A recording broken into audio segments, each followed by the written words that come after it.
కోటి మంది మహిళలను కోటీశ్వరులు చేయడమే ప్రభుత్వ స్వప్నమని రాష్ట్ర మంత్రి జూపల్లి కృష్ణారావు అన్నారు.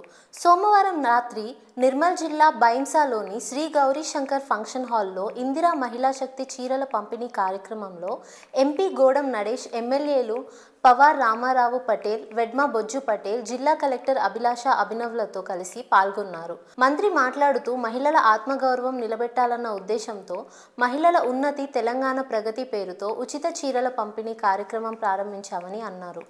రాష్ట్రంలోని సబ్బండ వర్గాల ప్రజల సర్వతోముఖాభివృద్ధే ధ్యేయంగా ఎన్నో పథకాలను అమలు పరుస్తుందని అన్నారు.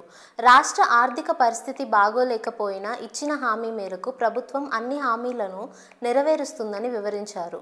మున్ముందు లబ్ధిదారులందరికీ ఇందిరమ్మ ఇళ్లను కట్టిస్తామని మంత్రి స్పష్టం చేశారు.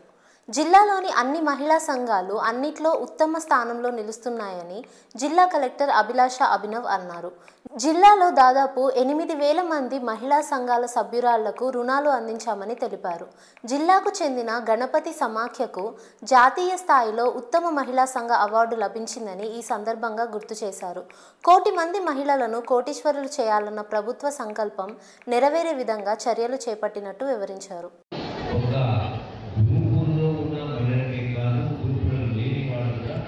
రాష్ట్రంలో మహిళలు ఎంతమంది అందరికీ కూడా ఈ చీరలు పంపిణీ చేసే కార్యక్రమం చేస్తాము. రెండవది, సరే ఈ రోజు అందరికీ ఇక్కడ ఇవ్వకపోవచ్చు, ఇక్కడ కొంచెం ఇస్తే వచ్చిన వాళ్ళకి ఇస్తాం, రాని వాళ్ళకు రేపు మీ గ్రామాల్లో అధికారులు వచ్చి అందరికీ పంపిణీ చేసే జరుగుతుంది.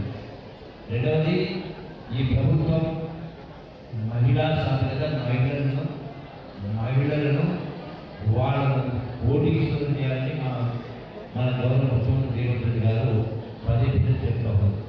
దానికి అనుగుణంగానే ఈనాడు మహిళా సంఘాలకు ఒకవైపున బస్సుల గురించి ఆర్టీసీ కిరాయికి